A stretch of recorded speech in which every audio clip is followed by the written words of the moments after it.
કેમ છો મિત્રો? ગુડ મોર્નિંગ, જય શ્રી કૃષ્ણ, હર હર Mahadev. Welcome to my YouTube channel. મારી ચેનલની અંદર તમારું હાર્દિક સ્વાગત છે. તો મિત્રો ત્યાં સવારના વાગી ગયા છે 11 વાગવા આવી ગયા છે, 11:15 થઈ ગયા છે.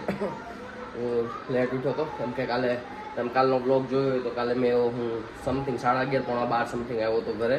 તો ભાઈ આજે લેટ મોર્નિંગ સુધી સૂતો હતો કેમ કે ભાઈ કાલ રાતે મોડે સુધી કામ કર્યું હતું એટલે. અને કાલ આવીને મેં જે તમને જેમ બતાવ્યું કાલ સાંજે ચા દૂધ ખાઈને સૂઈ ગયો હતો અને સવારે કાંઈ ખાવાની ઉપાધિ તો કાંઈ ટેન્શન તો હતું નહીં. અને અત્યારે મોર્નિંગમાં અત્યારે મમ્મી જો હું ચાંદ થેપલા જ ખાય. જય શ્રી કૃષ્ણ. અને અત્યારે મમ્મી જો શાકભાજી લઈ આવ્યા છે, 2 દિવસનું હારે લઈ આવ્યા છે કેમ કે રેડ એલર્ટ આપ્યું છે. કઈ તારીખનું આપ્યું છે મમ્મી? 27-28 તારીખનું રેડ એલર્ટ આપ્યું છે ભાઈ કે ભાઈ વરસાદ જોરદાર પડવાનો છે. આજે ભાઈ મારું શૂટ હતું પણ નહીં છે જ, જે એન્ગેજમેન્ટ શૂટ આવે એ તો છે જ, પણ જે મારું ટેક્સટાઇલ મોડલિંગ વાળું શૂટ હતું એમાં થયું છે એવું કે ભાઈ કાલે હું જોતો હતો ને તો એમાં બતાવતા હતા હેવી રેન બતાવતા હતા. તો હેવી રેનના કારણે હું બી ગયો. મેં કીધું નહીં ભાઈ ટાર્ગેટ પૂરો નહીં થાય, એમનું કપડાં લાવવા એ ભાઈ પોસિબલ નહીં થાય. તો ભાઈ આજનું શૂટ મેં કેન્સલ કરીને કાલ માટે રાખ્યું છે.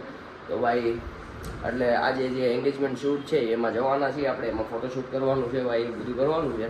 અને કાલે ટેક્સટાઇલના મોડલિંગના શૂટમાં જવાનું છે એટલા માટે. તો ભાઈ આજે વરસાદ ન આવ્યો. જો કાલે મેં એવું કીધું હતું કે ભાઈ એવી રેન છે પણ આજે વરસાદ ન આવ્યો.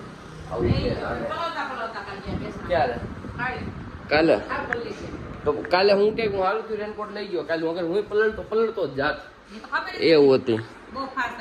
બહુ ફાસ્ટ એટલે સારો એવો ફાસ્ટ આવ્યો હતો. તો ચાલો અત્યારે નિધિ ઉપરથી નીચે આવે કાં તો મમ્મીને કહીએ ચા દૂધ બનાવી દે એટલે ભાઈ પાસે ચા દૂધ ને થેપલા ખાઈ લે કેમ કે ભાઈ થેપલા આપણા ફેવરિટ છે, અંતરમાં વાલા ફેવરિટ છે. શું કહેશો? તો અને દર શનિવારે હું કે જ્યારે મારો ફાસ્ટ હોય એટલે મમ્મી થેપલા જ કરી નાખે. એને ખબર છે કે આ ગમે હોય કે ન હોય પણ થેપલા હશે ને તો એ ખા હે જ ભાઈ. એટલે ભાઈ મમ્મી એને થેપલા જ કરી નાખે. એનું રીઝન જ એવું છે ભાઈ. તો ચાલો આવે નિધિ આવે એટલે આપણે થોડુંક બ્રેકફાસ્ટ કરી લઈએ. તો અત્યારે આવી ગઈ છે નિધિ નીચે અને ભાઈ એને મારી હાટું બનાવી રાખ્યું છે ચા દૂધ. થેપલા કોણ કાઢી દે યાર? અરે યાર જો આપણે કાલે આ જ ડ્રોવરની અંદર થેપલા મૂકાતા ને ભાઈ આપણે ત્યાંથી જ ત્યાં થેપલા કાઢવાના છે. 2-3 થેપલા હોય એટલે ભાઈ આપણું પેટ ભરાઈ જાય. આપણે જો ત્યાં ચા દૂધ ને થેપલા લઈ લીધા છે તો ફટાફટ નીચે લઈને બેસી જઈએ અને દબેડી લઈએ. જેમ મેં કીધું તું ચા દૂધ ને થેપલા ભાઈ આપણા ફેવરિટ છે. તો ચાલો ફટાફટ ચા દૂધ લઈ લઈને દાબી લઈએ. સંદીપભાઈ સવારમાં વ્લોગ ઉતાર્યો હતો, પછીનો વ્લોગ નથી ઉતાર્યો તો અહીંયા આવતો તો કેમ કે કન્ટિન્યુ 1 વાગ્યાના ફોટા પડતા હતા, 5 વાગ્યા સુધી ફોટા. ઓહો એટલા બધા ફોટા પાડી લીધા? તું વાત જવા દે, 1000 ઉપર ફોટા પાડી લીધા. ઓહો ઢગલો. અત્યારે ધર્મેશભાઈ કામ કરી રહ્યા છે. તમે આ ધમાન નહીં ઓળખતા હોય પણ કાંઈ નહીં, હવે ધમો વાહે જોવે નહીં જોવે. અત્યારે 50 લગાવેલો છે અને અત્યારે છાપ જ છે ને, આ છાપનું કરે છે, ડેકોરેશન લે છે. તમે ક્યારના આવ્યા છો?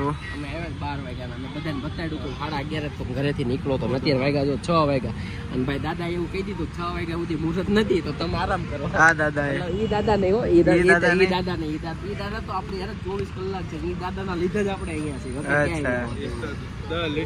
અત્યારે રાતના વાગી ગયા છે 11:30 વાગી ગયા છે ને આમ જો પપ્પાએ પલ્લીને આવ્યા છે, હું પલ્લીને આવ્યો છું અને આ કેમેરાનો ઠેલ્લો અમે માંડ કરીને અમે બચાવ્યો છે પલળતા કેમ કે ભાઈ પ્લાસ્ટિકની કોથળી હતી ભાઈ નીકળી ગઈ હતી. આમ જો મેં આગળ કેમ કરીને મેં બચાવ્યું મને ખબર છે ને. આમ જો પપ્પા અત્યારે આખા પલ્લી ગયા ભરત પપ્પા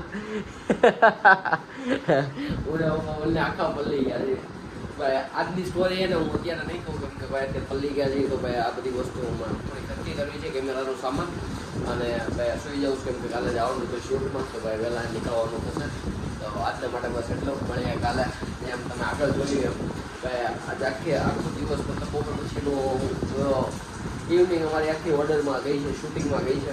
તો મળીએ કાલે. Tata bye bye, C you, good night, જય શ્રી કૃષ્ણ અને મહાદેવ.